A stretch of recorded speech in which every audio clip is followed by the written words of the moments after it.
Hey guys, Jeff here, and today I'm going to show you how to level your basement floors. Specifically, we're going to show you how to prep it, how to prime it, and then how to pour it, okay? This is going to be a DIY video, so everybody out there who's been watching videos online and maybe a little intimidated because it's a kind of a scary process. Everybody wants to make it look like it has to happen fast. Truth is, I've got years of experience and I got a couple of tricks to show you so that you can do this by yourself. Now I'm here at my Forever Home series. This is our project where we're taking a 1974 home back to the original structure and then rebuilding everything. So we've opened the floor, we've moved the plumbing, we've lifted up the subfloor, and as you can see, we've got these craters all over the place, like every few inches.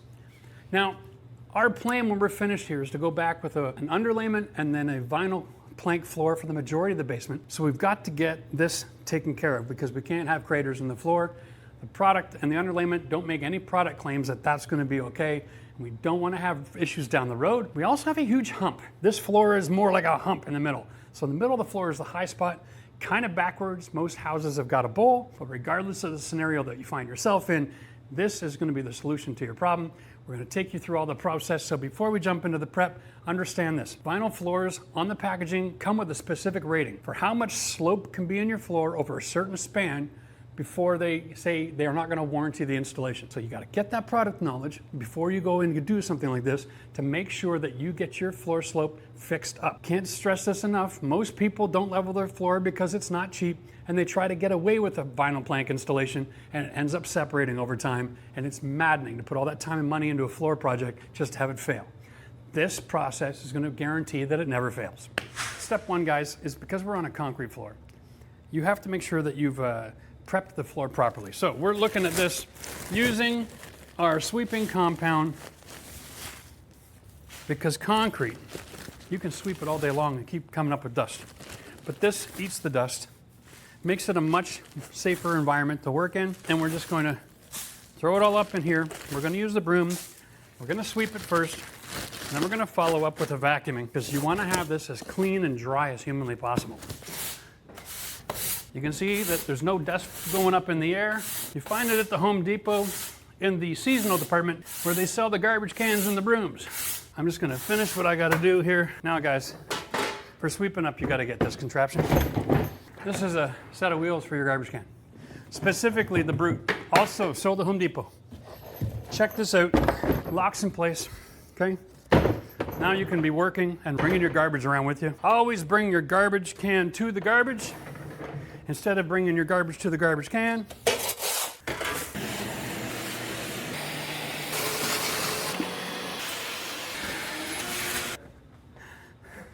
Can't stress how important getting it nice and clean is. Now, the next step here is a level quick primer. We're going to use this whether you're on plywood or OSB or concrete. Makes no difference. The difference is the dilution ratio. So on the back, it shows you the scale, and it says to go undiluted on wood substrates. So if you're on OSB or plywood, it's undiluted. Now, it does say here exterior grade plywood. That can be confusing.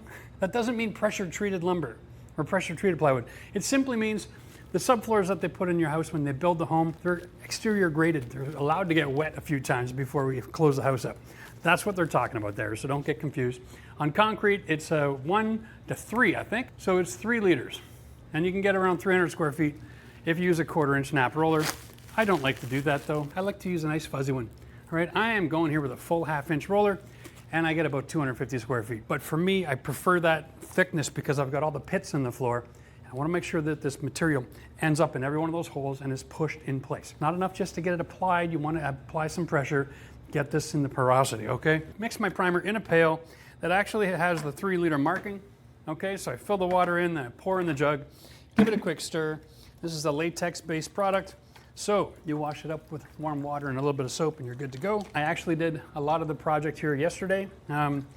This has just been sitting in the pail overnight. So she's already pretty much loaded up. That's it, guys. You just pour it out on the floor and then you manipulate it around the room. Don't worry about stepping it. It's just acrylic latex. Besides, at this point in the construction, we're actually still going to build our walls. So you don't have to worry about the perfectionist coming out in you. We're not painting the wall here. We're just applying a primer to the concrete. If you're using pressure, you're going to be getting the roller nice and dry as well. There we go. Get that, now I can back roll to thin that out so it dries really nicely. Now my roller's dried out, I can stick the end in there, push that out and dry it up so that it doesn't take forever to dry, okay? That's where having a really good paint stick makes a big difference. If you just buy a cheap little piece of wooden handle, you're gonna end up snapping it. Pressure is your friend here, forcing it into the concrete, and then you can just pick up all the excess so that it dries faster. It takes about 2 hours to dry depending on your conditions. We're in a basement obviously, and I've got the air conditioning down low because part of my secret for doing this as a DIYer is to be in a nice cold space. The colder everything is, the slower the chemical reaction of your rapid setting floor level compound is, okay? And we'll talk about more of that in a minute, but because it's cold, it's gonna take probably 2, maybe 3 hours if I roll it and then I back roll it to get rid of all those extra ridges. If I have ridges and puddles, it can take 4, 5, or 6 hours. So we want to avoid that. Okay, well that's what's left over from yesterday. Let's go mix another batch so you can see how simple this is. Okay, right to the 3 liter mark. Fantastic. And we're gonna put the whole bucket in. And then just give it a quick mix. There we go, done and done. All right, here we go. Now you want to be careful not to pour out too much of this product. It is really wet, okay? That's plenty to finish this project. We'll just pick up a lot of this into the roller and then I'll squeeze it out. No need to use a cut-in brush. When you're renovating your basement, you still got to add the walls and the baseboard. And this material doesn't need to be 100% encapsulated in all the surfaces around the perimeter. We're making sure that our leveling compound has something to bond to avoid delamination.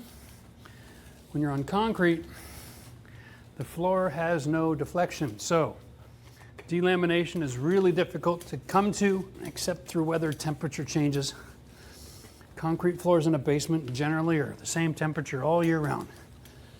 So there's a much less risk of delamination happening here in the first place. This is actually almost a little bit overkill having this on the floor at all. But for the sake of guaranteeing good successful installation and not having your underlayment, not having your floor leveler crack and then start to chip off over time, we're going to follow the instructions.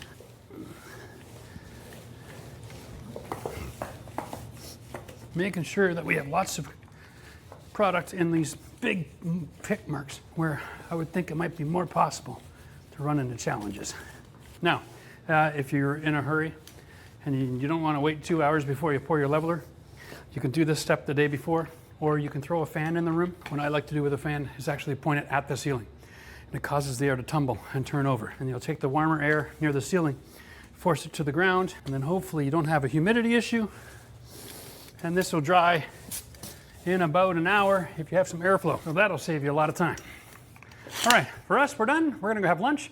We're gonna come right back into the next step, which is finishing the prep work. We have to be able to contain the leveler as we move around the room. We're gonna show you all of our tricks for that.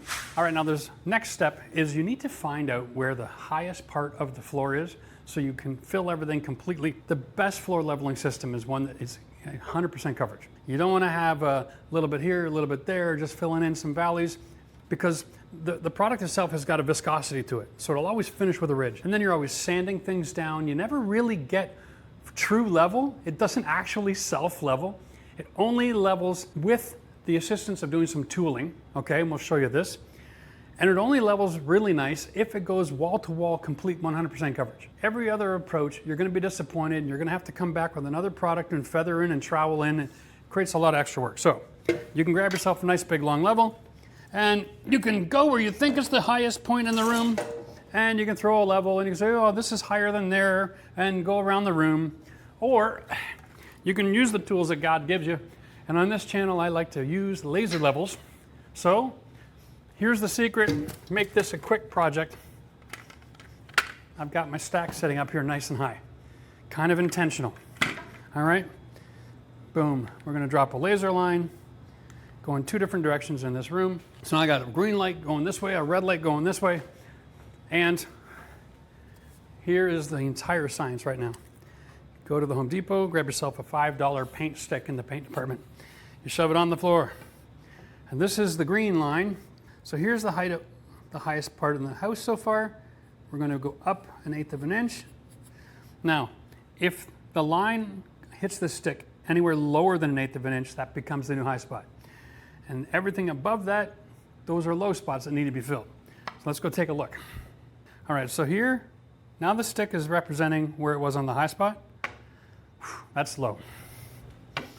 That's a lot lower, but not 1.5 inches. We're still good for one pour. Let's check the other corner. Still above. All right, that's good. We won't need a lot of leveler in this corner. We only have to go about 1/4 inch thick. Now, here's my laser line. That's where the high spot is. Oof, definitely lower. But you know what? Not that bad. Probably only need to be about 3/8 of an inch, maybe 1/2 inch. And then over here, yeah, this gets really low over here, but that's fine. We're going to be able to do this all in one pour. So now we've confirmed we can do this all in one pour. Let's get back to the rest of the prep. There's a couple things we have to do before we can start mixing up our leveler. 2 different techniques that you can use to seal up your edges. One of them, and this is because it's our basement, we actually have a couple of structural walls here with some posts and beams. We used a 6-inch sill gasket underneath our 2x4s. And then over here you can see Matt's running around with another 2x4 plate sill gasket. He's going to nail it on top of the front of this one every 6 inches. And that's going to give us an expansion barrier. And basically what happens here is we want to make sure that we can guarantee that there's a small gap between the wood and the floor leveler while it's curing, so that the wood isn't sucking the moisture out of that and creating a crumbling effect. If you get rid of the water while it's curing, it's going to go to powder and it's going to break up. So we want to make sure we isolate and basically are damming off all the area where we're going to pour. We're going to use that as our primary resource. And the secondary action is our foam gun. I recommend every homeowner who's doing DIY renovations to have one of these because it gives you a lot more foam anytime you want it. And it gives you the ability to turn it off and keep it clean and use it over and over and over and over again throughout the course of a year. All right? We're going to use a bit of this and a bit of that, and we're going to get this all sealed up. Because I only have one staple hammer, Matt's going to use the staple hammer, and I'm going to work inside the new bathroom here, and I'm going to do with the foam. What I'm going to do is, because it's trigger sensitive, is try to lay down about a 1/2 by 1/2, maybe a 1-inch thick bead. Yeah, here we go. Have some control here. I'm shooting near the top of the plate and let it falling in to the floor. Now, remember, we still have to put drywall on, and then we're going to have baseboard and flooring and all these things. And foam can be cut if it's in your way. So don't be worried about it, but I'm going to have to pour a little bit more leveler in this bathroom than we are anywhere else. I'll explain that in a minute.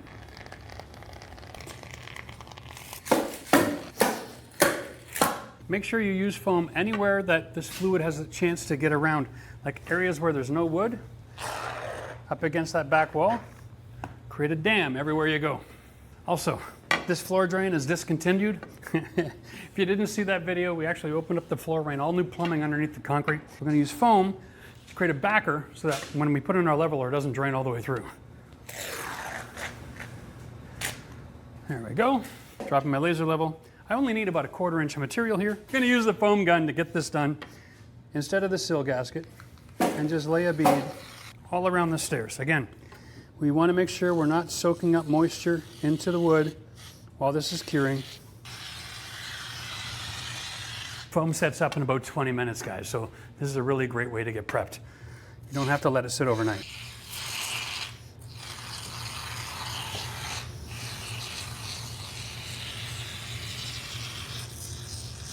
Now we're going to just do one more quick inspection around the room with the gun, make sure that there's any weak spots are taken care of. And then once it's all set up, we can actually take a knife and trim it back a little bit so that we don't have 2 inches of foam sticking out into our new floor.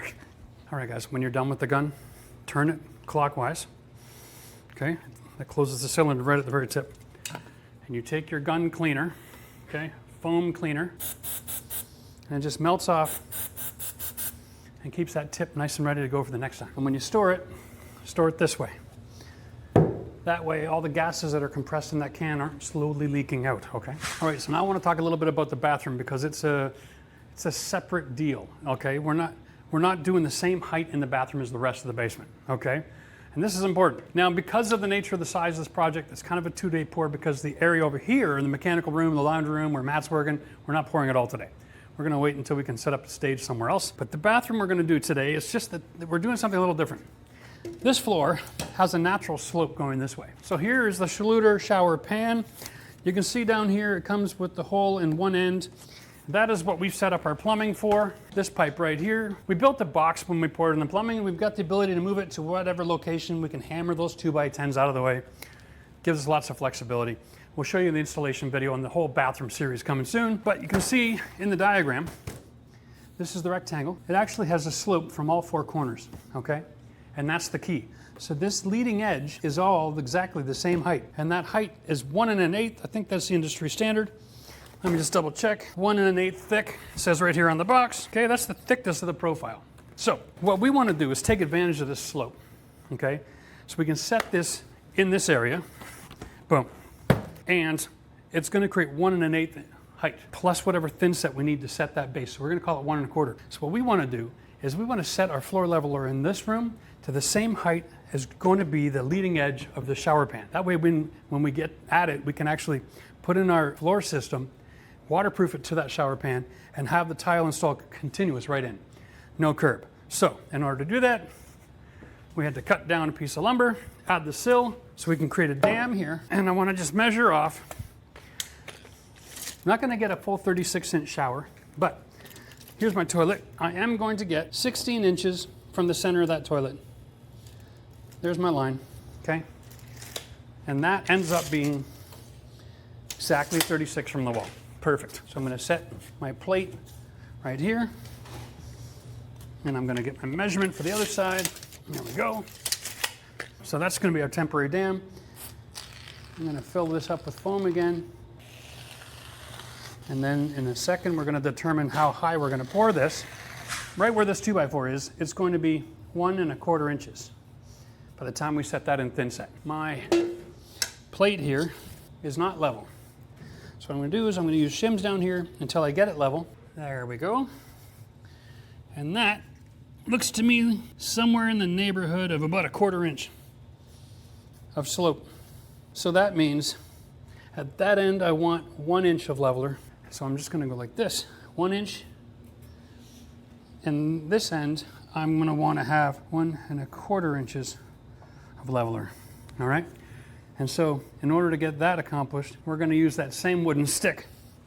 We're going to stick it in the leveler, kind of like doing your oil test in your car, using your dipstick in your oil. We'll just stick it in the leveler, pull it out, check the level, rag it off, and then we'll manipulate this to get the right thicknesses. That way, this will be built up more than the rest of the room, but that's okay because I have a solution for that problem at the door. When we're finished, we're not using a subfloor system. We're using a vinyl floor with an underlayment system, okay? And so when that assembly comes out, it's about 1/2 inch to 3/4 thick. And it'll come to here. Much lower because we're only adding 1/4, right? So it's only about 1 inch. And so if there's any variance here from the old and the new with the tile, I actually cut the wall plate where the door goes, and in the middle I can add thin set and I can set a marble sill. Boom. And I can use that to transition from 2 different heights because it comes really thick. That is a solution to a problem that makes basement renovating super simple, right? So always consider the tricks of the trade. If you've never seen that before, you're gonna have to watch the basement series and see how we pull all that off. But I just wanted to give that's the plan moving forward, because you gotta have a plan. Can't just make it up as you go along. If you don't know what the end looks like, you can't move forward and get a great result.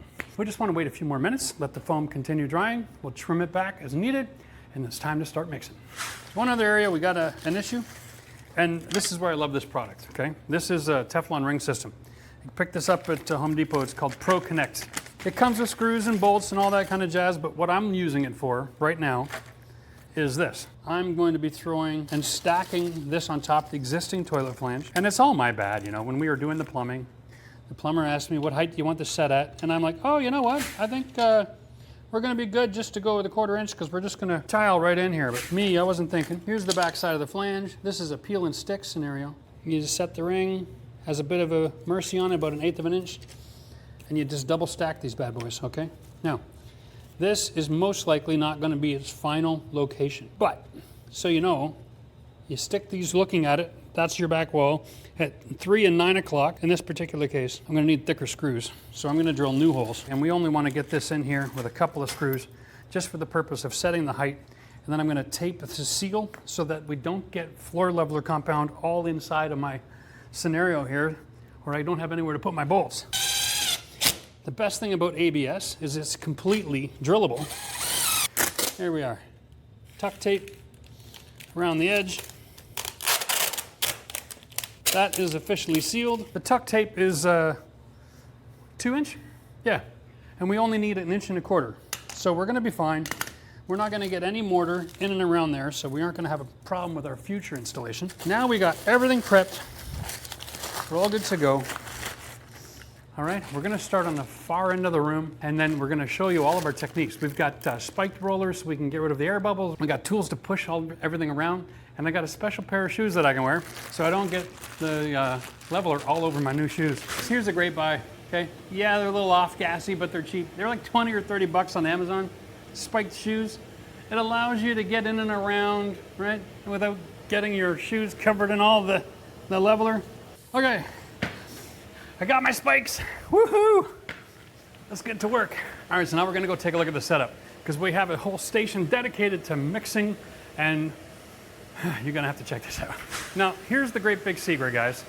Matt is using a pail that has the measuring lines on it, and the product says somewhere between 5 and 5.5 liters. We're cheating, and we're gonna go to 6, okay? That gives us the extra working time.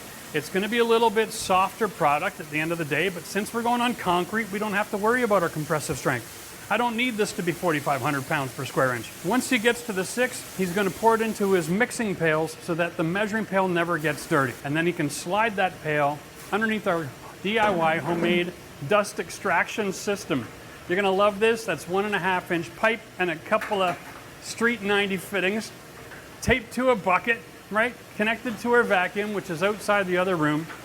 Of course, that vacuum has that concrete dust bag on it. Now he just slides it over there, and then he's gonna pour in a whole bag of content slowly so it doesn't end up splashing water all over the place. Be careful with this because it will bridge and it'll drop out as one big blob. All right, so kind of bend the bag halfway over the pail to break up the pouring, and you won't have a problem. Nice to have a garbage can on site. Keep all your area clean and tidy as you go. And of course, we got a slow speed mixer over here. And we're gonna show you what kind of blade he's got in just a minute. Now what this does is that sucks up all that dust. Look at it go. It's a dust-free working environment here.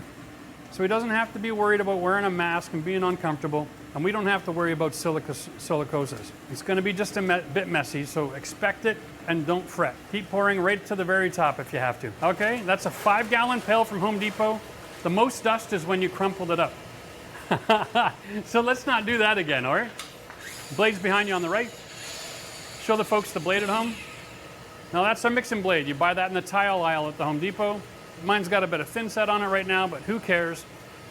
Basically have the same formulations. Now this is a rapid setting cement.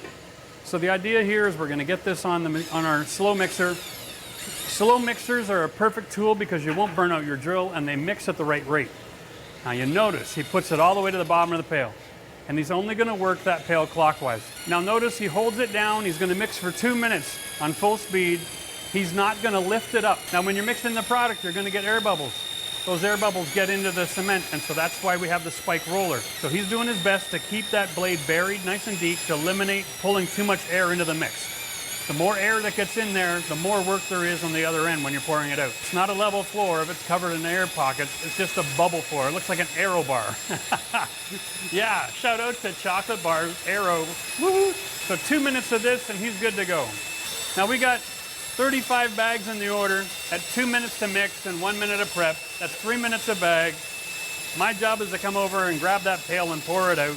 And if I end up falling behind, he'll bring me the pails, and we'll just work like a team like this to keep us as efficient as possible. That mix looks really consistent.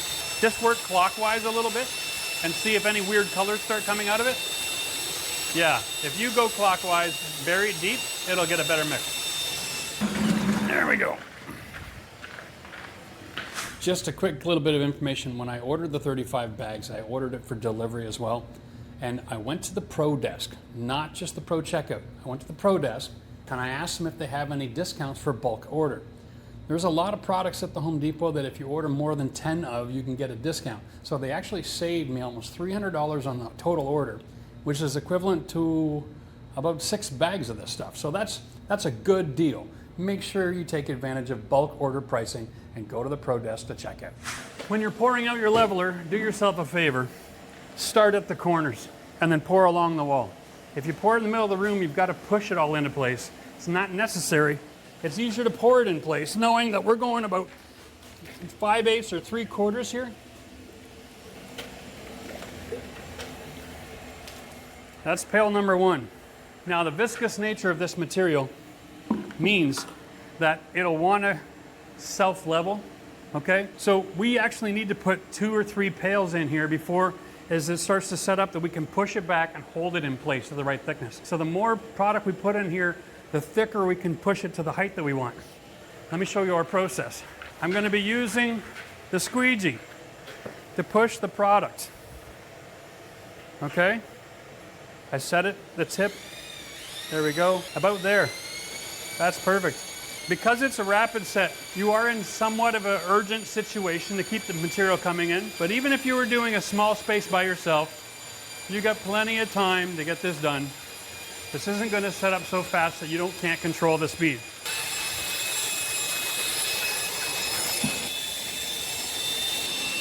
There's my 6 liters. I'm going to prep another one. The only way to speed this up if you're working as a small team is to have 8 or 10 pails full of water. We're ready to go. But at the end of the day, that's the thing that's going to slow everything down. So unless you're willing to buy 2 mixers and have a bunch of friends over, the secret here is to mix a 6-gallon batch. That way it doesn't set up so fast and you've got time to get the job done. All right, we're good? Remember, if your water versus powder mixture is just a little bit different, you're going to have a different color.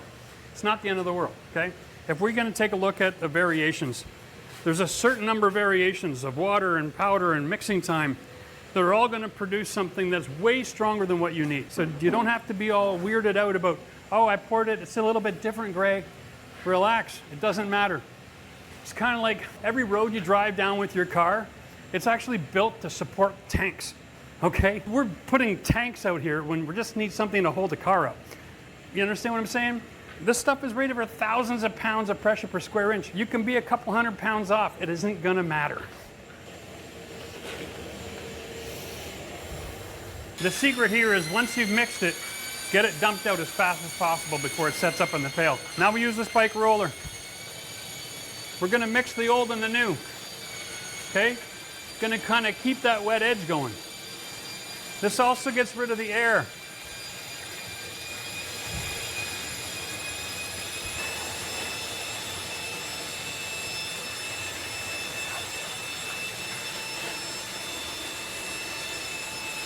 But just keep on working the material and pushing it back.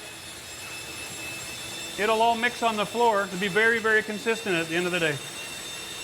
Now at this point, you can make that decision about how you're feeling about how fast it's setting up and all that kind of thing. If you feel like you're able to work faster than the material setting up, which means by setting up, I mean this. Let's go take a look. It's still fluid, okay? It's still a liquid. That squeegee is cleaning right to the concrete and it's still coming back on itself, all right? The longer that material's on the floor, the less that'll happen. You might find you're more comfortable going with 5.5 liters instead of 6. And that'll make it a little thicker and a little easier to push into its corner. It's all about you and your working time and how well you're working with your partner. If you're alone, stay with the 6 liters. But if you've got a partner helping you out, try drying it out a little bit and see if you get a little bit more viscous and it'll hold its position on the floor better. Next pour. This is why we have a spiked roller. See this area here?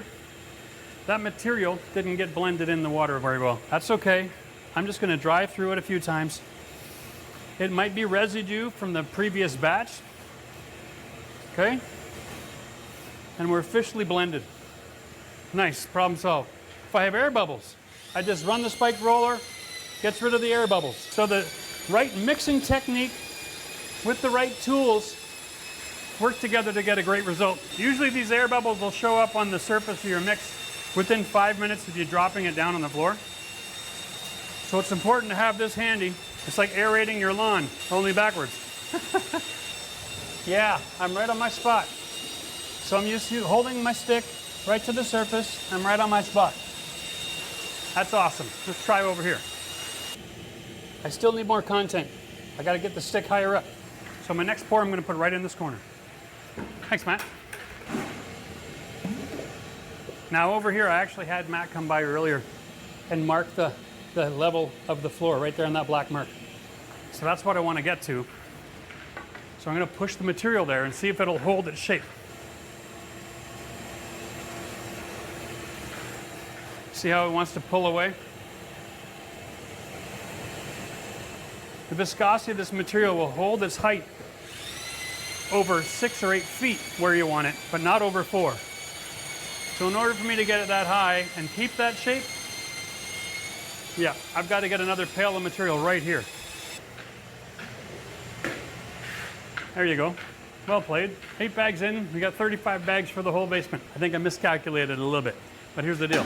You only get about 12 square feet when you're doing like 3/4 of an inch, so it doesn't move very fast. But as soon as we get closer to the middle here, we'll end up getting like 30 or 40 square feet per bag, and that'll move the project along a lot faster. Yeah, this is also a thicker material now. You can feel it going to the 5.5 liters instead of the 6. That makes a significant difference. Look at how it's holding its shape as I push it on the floor. I'm liking that. Remember how we talked about, this isn't about being perfect, right? We want to get really close. It's okay if there's a little variance. All flooring allows for a little variance.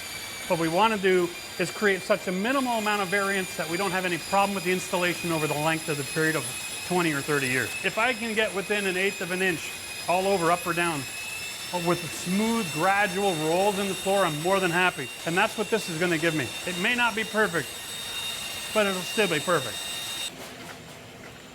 We're at that point where there's old material in here that's starting to thicken up. So we're going to rinse the pail out and start fresh again.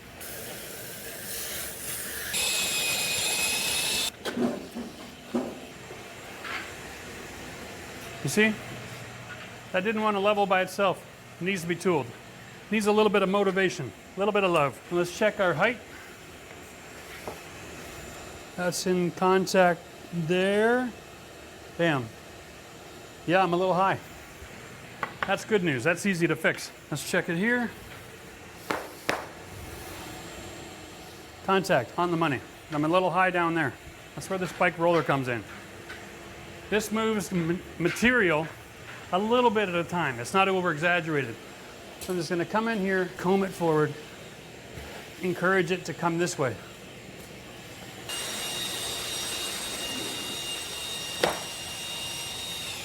Bam, on the money.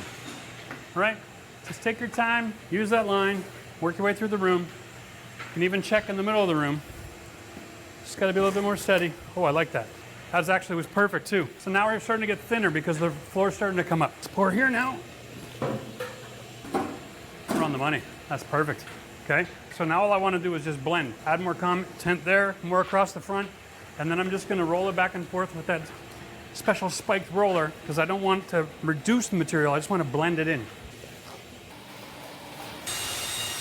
This little bit of tooling means I don't have to get down on my hands and knees with a trowel and try to smooth it all out. Maddening. I think between the spiked shoes and the spiked roller, it's in $50, and we consider a whole basement's going to be about $1,200 or more of material. A $50 investment for the right tool to make the job easy so you can stand up and do it. I'm not getting on my knees for $50. Now you'll notice as we pour it 4.5 liters, it's a lot more viscous, right? It's thicker looking.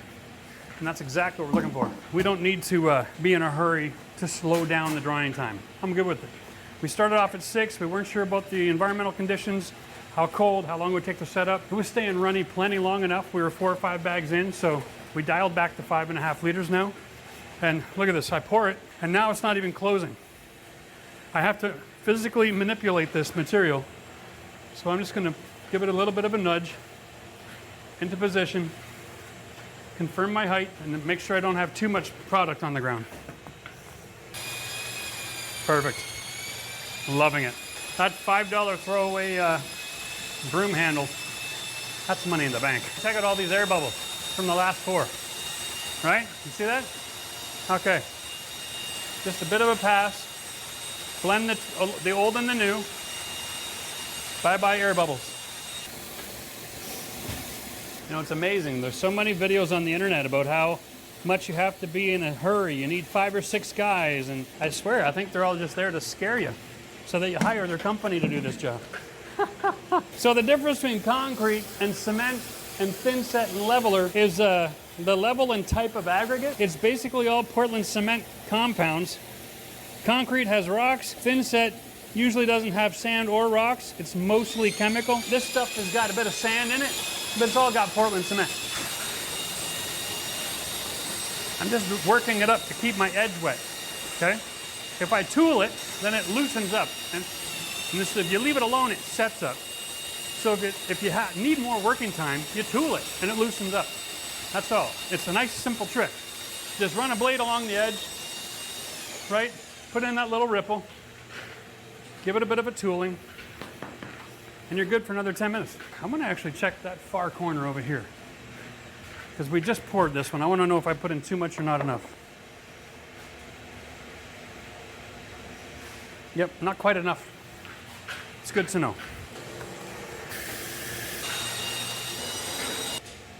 Bam. It's really hard to see on camera, but I can actually see a lip where I poured it into it. So this spiked roller, it eliminates that lip, blends the materials together. It's just enough tooling to make it a nice congruent flat surface. Okay, so time for a review on these crazy shoes. They're leaving me a little wobbly. All right, they're not a professional edition of this shoe. It's kind of like the Amazon cheap version. Now, my ankles are starting to get a little sore, all right? Because I'm carrying a lot of weight and we're doing this for a while. So if you're thinking of getting this and you got bad ankles, consider Googling like a commercial flooring supplier, somewhere where they sell epoxy paint, okay? Not Home Depot, that's one part, it's not any good. Go to some place that has 2-part epoxy, they're gonna have the real shoe, okay? It's like a shoe. This strap over business, you ever tried learning how to skate and you strap those double blades on, all right? Yeah, it just leaves you in the ditch. I'm getting the same kind of feeling here. The good news is I haven't had to go into the material very often except to measure. So maybe a better option would be just grab some rubber boots, but I had to try. It's a small job, great tool. For a big job, I'd go rubber boots and hose myself down afterwards. Here we go. Now we're getting near the high spot, so we don't have to add much material anymore. Now remember guys, before we started pouring, I foamed this hole. It's an old floor drain that's discontinued, and I just filled it with foam. The idea here is you want, oh, hopefully that's closed. You want every aspect of this floor to be dammed and controlled because the floor level will just pour and pour and pour. So if you take a look across here, we don't have any examples of a hole opened up under the concrete where it's draining out. If that happens, there's a product that we use, it's a feather edge material. It's like a really thin, strong hydraulic cement, and we can trowel that in to fix a hole. Hopefully it doesn't happen though, but you can tell by the nature of this product, because it isn't actually self-leveling, it sort of gets the job done. It'll hold its position, and if you have a drain location, it'll go like 6 inches wide, and it'll funnel out, and that's about it. But the problem is, like, you don't want this going underneath your slab. That's a waste of money. If you're doing this on plywood upstairs, make sure you use that expansion foam around every wall in your house, okay? Because a lot of times there's holes underneath your wall plate, and wood on wood is never a very good sealer. And you don't want to have this in a situation where it's draining into the ceiling and then staining the ceiling in the next floor below. That'd be brutal. There we go. Okay, just up into the edge, find that wet edge. So this corner right here, it's about the same as the high spot, just the one spot. All right, so we're gonna put the product on. I'm gonna use the squeegee. We're gonna put on just 1/8. It dips down there, and then it comes back up in the middle again. So at least we won't have to use as much product, but there's a different technique for this. When I pour it out, I end up with about 1/4 of an inch of material, okay? So usually you'll see someone cleaning a floor with a squeegee like that. What we want to do is we want to flip it over, and we want to drag it across to force a thin layer of material to sit there, okay? And if there's too much, drag it again. There we go. Pretty decent pressure to no pressure at all. This is all part of the tooling process to get a nice level floor. Bam, perfect. We're in business. Now we start filling in. We'll start filling in this corner, working our way out of this room. Remember, always fill into the corner. It's easier to pull it out than to push it in. Oh, that is really close. Just gonna spike it back in towards the wall so it finishes it off just a hair taller than it was. So let's talk about this, because we got two edges now, which is dangerous. You need to keep the edge wet. This will start setting up on you, and you can't blend it with the next batch, right? So in order to buy extra time, I'm gonna put just a little bit of product there. Pour this one out. I'm gonna go deal with my wet edge first. I'm gonna take my spatula and I'm gonna just blend in a couple of inches of the floor like that. That keeps my edge wet. That's all I gotta do. I take that spike roller, I just pull it towards me, blend that all together. Now nothing's gonna set up too fast. I can pour another 3 or 4 bags in the other room, and then come and add a little bit more wet edge here. If I do that transition 3 or 4 times, I can have 12 bags in here and only another 1.5 feet out here, and then I'm ready to pour the high area. So I ended up with too much material, so I just moved it around a little bit more. I'm gonna come back over here with the back side of the blade to flatten out all the inconsistencies, and it'll show me anywhere where there's a gap, right? Like icing a cake right here. I'm gonna go mix.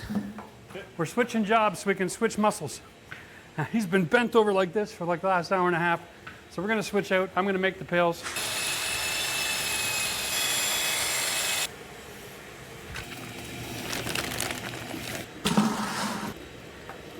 What are we looking at? Maybe one more good mix? Maybe 2? Like, we don't have enough to finish everything. So what we're gonna do is we're gonna cut a piece of 2x4, wrap it in sill, and close off that bedroom. We definitely have enough bags to finish the bathroom, so let's focus on that today. Let's actually set up a little bit too much. This is part of the curse of the wet edge, right? So we're gonna hit it a few more times and see if we can loosen it up. Otherwise, I gotta get down on my hands and knees and trowel that. No, it's not gonna loosen up. Okay, that's not a problem. So what you wanna do is actually physically trowel this, like as if it's a concrete sidewalk. The best thing about this material is that if you have any problems when it's all done and said and done, you can actually get down here with an orbital sander. You can sand down any ridges that you got. And I don't want to just make this smooth by adding more leveler. I'd rather have it a little bit inconsistent and then sand this in the next day. That's the speed and the working time issue that you're running into here, okay? This area that I'm troweling right now was put down about 30 minutes ago, and now it doesn't want to play ball. See right there? See that? It's so thick, it's going to hold that shape of the spikes. The only solution here is to trowel it and then hit it with an orbital sander the next day to get these ridges off. Not the end of the world. Just need to know the next trick in the book, that's all. Real quick check for my own peace of mind. We're good. Flawless. Flawless, Matt. Well done, buddy. It's even better than mine. Big surprise. And that can just go between the 2 doorways. We don't need to do much there as long as we just have some sort of a dam. Yeah, this is a little bit separated. We had a little bit too much separation because it sat for too long. There we go. Just gonna mix it right here on the floor.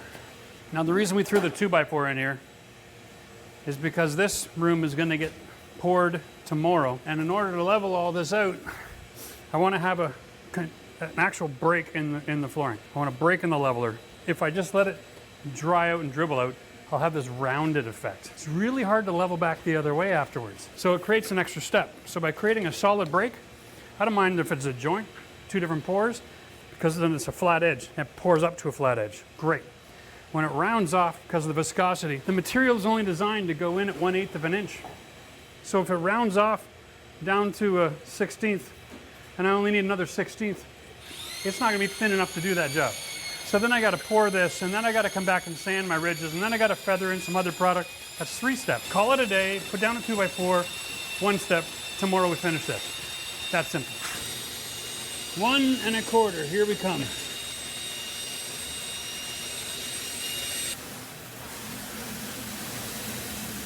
Now this whole bathroom it's getting filled about an inch in this end. So my job is to just keep on pushing that product into where I want it, which is right there, until the next pail gets over here, so that it doesn't set up too thin on the front edge. That's good. Pour it out. We're still not thick enough. Give me one more. Now remember, this one we want 1.25 inches. The 2x4 is 1.5 inches. So it's easy to measure. So I'm just going to pull material. That's to 1.25 inches. There we go. Pull material. And if I end up a little bit shy, it's not the end of the world, because I am going to be using thin sets to set both layers of my next material. So I can use different size trowels to get that all balanced out. But man, the closer we get here, the easier everything is from this point forward. I'm thinking 2 more pails, believe it or not. Okay, 1 more pail. Oh, I am done with these shoes though, I'll tell you. There's no benefit to having these on any longer. There we go. Well, I guess they did their job. They kept my shoes out of the thin set. Not terrible. Not terrible. All right, Matt. Now, because there's so much, there's like almost 1 inch of material at this end. This actually will self-level. You mix it fast enough before it can settle down. A thick amount self-levels, the thinner the pour, the more you got to tool it.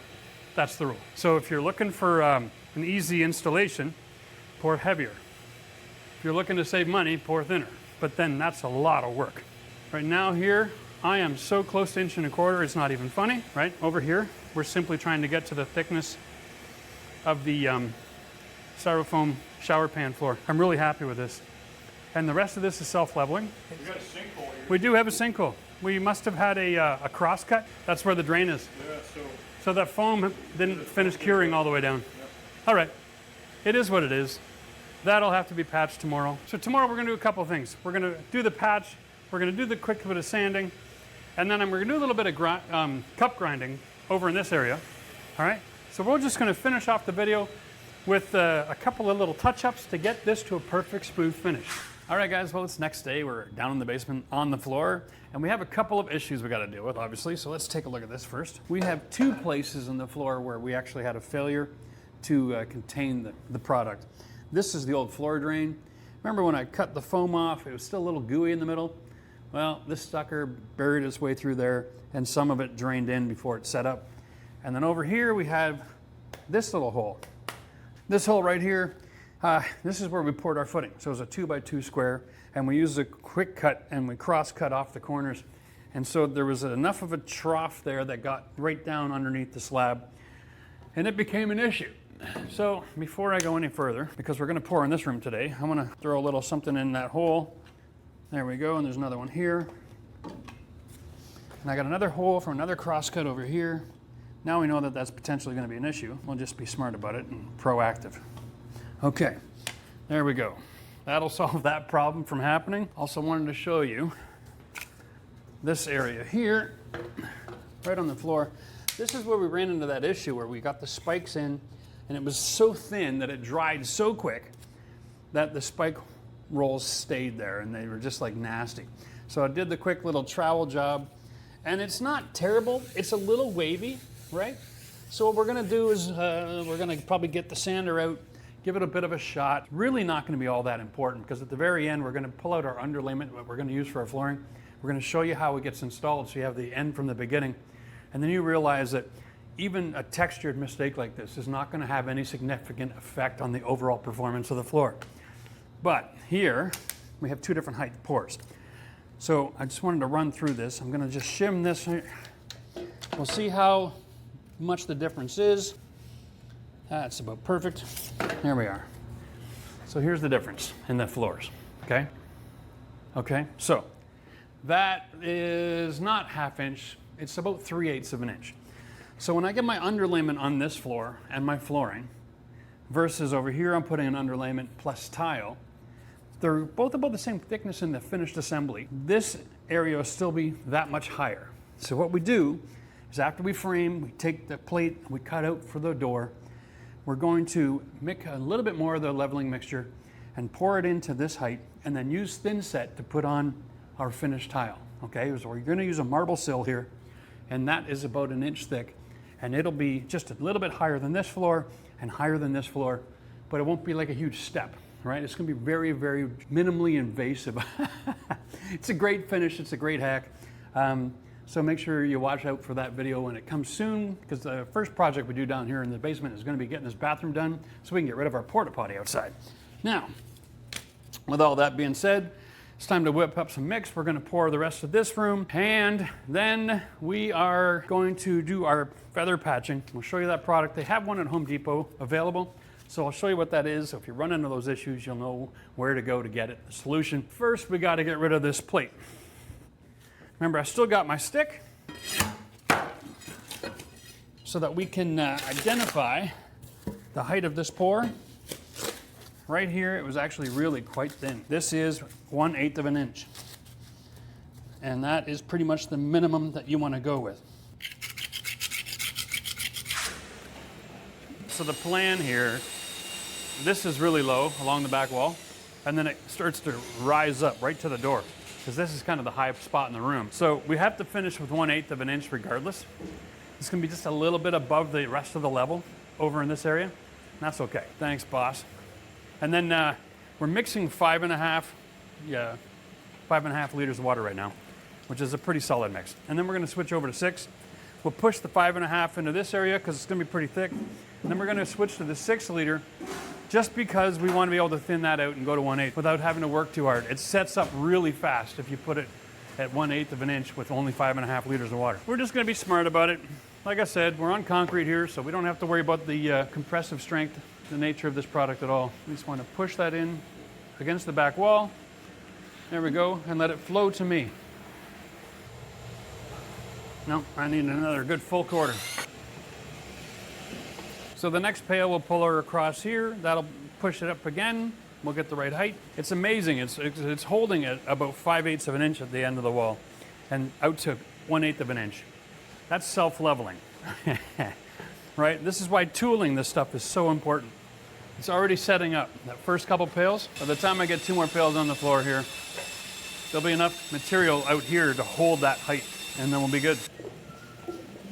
There we go. Yeah, betcha. That is really nice. Okay.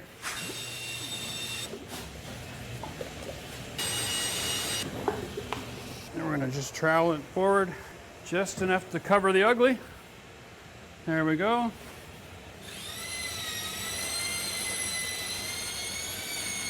All right, here we go. Now the secret here is to only put in what I need. The best way to do that is to pour and then blend, knowing this is going to be sitting high. That's what I'm looking for right there. Now we're going to pull it this way so that it's not wanting to move into the old product at all.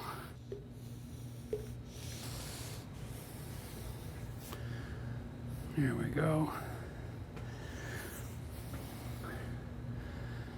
We're just going for like a 1/8 coverage here. That's it. Feed up with the old stuff. Just a little bit of poking with the spikes to make things want to settle and move around. Looks like we might have a hole there, guys. Right there. The right side of that roller. See if that opens up again, or if I just maybe dragged it out too much. All right, here we go. That is the pour. Beautiful. I'm really happy with that. While this is all setting up, I think we should pull out that feather patch, and then we'll show you how to fix the holes that happened over here, and then we'll give you guys some shots of the finished project. All right, cheers. All right, guys, so here it is. This is our product. It's a speed finish, patching and finishing compound. Regularly used by flooring installers when they're putting down like a 1/4 inch plywood before they do sheet vinyl, and they fill all the gaps and cracks and holes, because it goes to a feather edge, okay? So it's a bigger box than we needed, but they only come one size, and the directions for use are use the whole bag. So we don't have scales and the ability to do that much math, so we're just gonna mix the whole bloody bag. It's kind of a shame because we only need a couple of handfuls of it. But we wanna get the right ratio of water to powder. So the only way to do that is to make it according to the whole box. Man, oh man, 10 pounds. That's just insane. Anyway, the rest is gonna be thrown away. What do? I mean, I'm not gonna sit here and try to show you how to use a cup of dirt and then just mix a little water together. Unless maybe we wanna grab the hawk and try that. I'm tired. All right, pour the damn bag in here. I'll tell you what, guys. We're gonna mix this and then we're gonna get the consistency and then we'll relate that information to you. So if you wanted to make a little batch, at least you know what it's supposed to look like when it's mixed right. All right, and I'll let you guys experiment if you only wanna do a little patch. Okay, instructions are blah, blah, blah. You got 10 minutes to apply it once it's mixed. So you can see the hole here, guys. It goes from here to here. That's it, like a cone, all right? So I only need a little bit of the patching compound. And this isn't like drywall, okay? We just wanna press it in and then get the excess out of the way. I'll come back in a minute and give it a second shot because it's such a deep hole. Look at how fast that sets up. That's incredible. This area around here, different color already.